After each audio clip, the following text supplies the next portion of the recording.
हिंदुस्तान के पूर्वी भाग में घने साल के जंगलों और पहाड़ियों के बीच बसा था एक छोटा सा गांव, डमरबारी।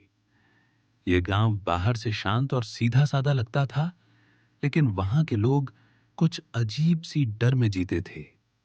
गांव में एक पुराना मंदिर था, बहुत पुराना।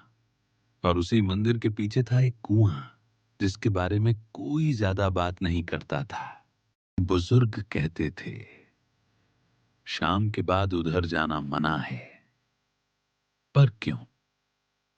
इसका जवाब कोई सीधे नहीं देता। बस इतना कहते, जो गया वो लौटा नहीं।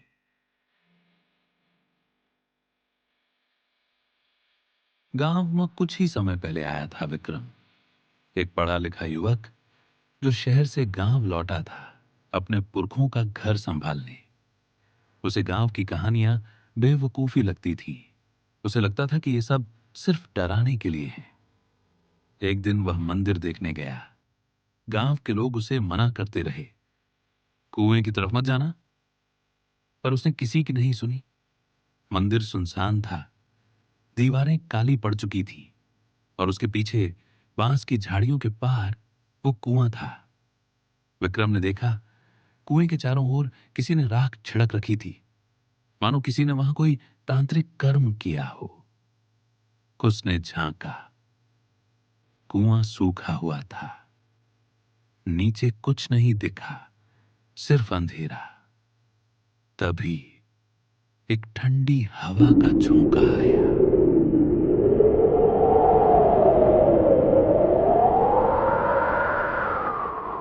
उस रात विक्रम सो नहीं पाया।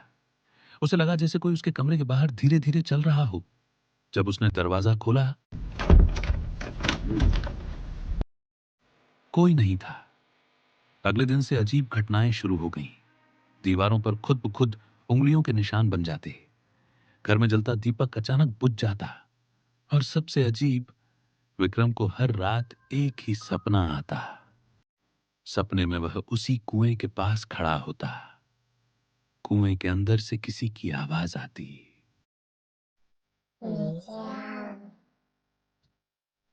नीचे आओ। तीसरी रात सपने में उसने देखा, कुएं से एक औरत धीरे धीरे ऊपर चढ़ रही है।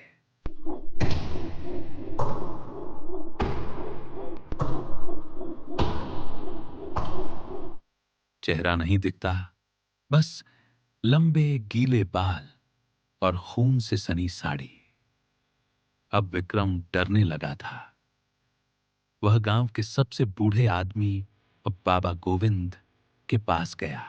बाबा ने एक लंबी सांस ली और कहा, तू जिस कुएं की बात कर रहा है, वहां पहले गांव की पंचायत काली पूजा किया करती थी। और एक बार गलती से एक औरत को चुना जो निर्दोष थी। उसे जिंदा कुएं में डाल दिया गया। उसका नाम था धन कुमारी।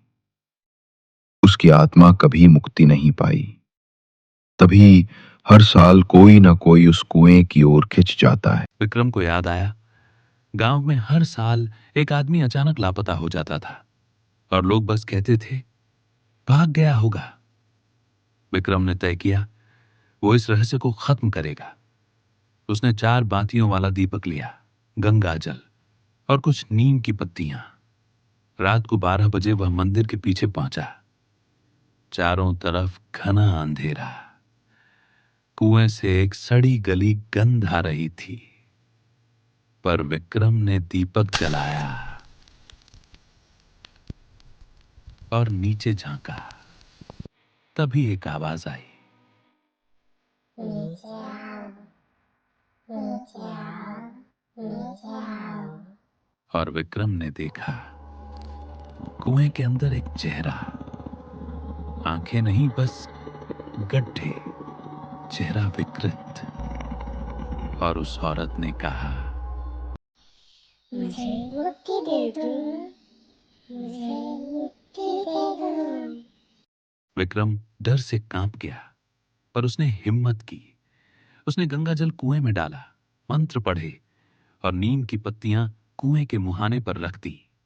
फिर एक तेज चीख गूंजी।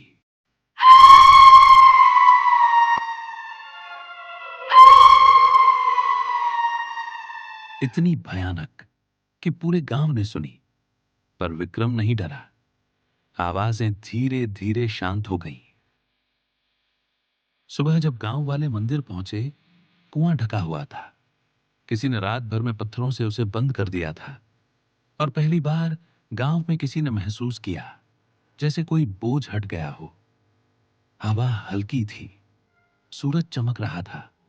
विक्रम अब भी मंदिर के पास खड़ा था, शांत, जैसे उसकी कोई परीक्षा पूरी हुई हो। लेकिन 3 दिन बाद विक्रम गांव से चला गया, किसी को बिना बताकर। और 1 हफ्ते बाद गांव के ही एक लड़के को सपने आने लगे। एक औरत खून से सनी साड़ी में कह रही थी,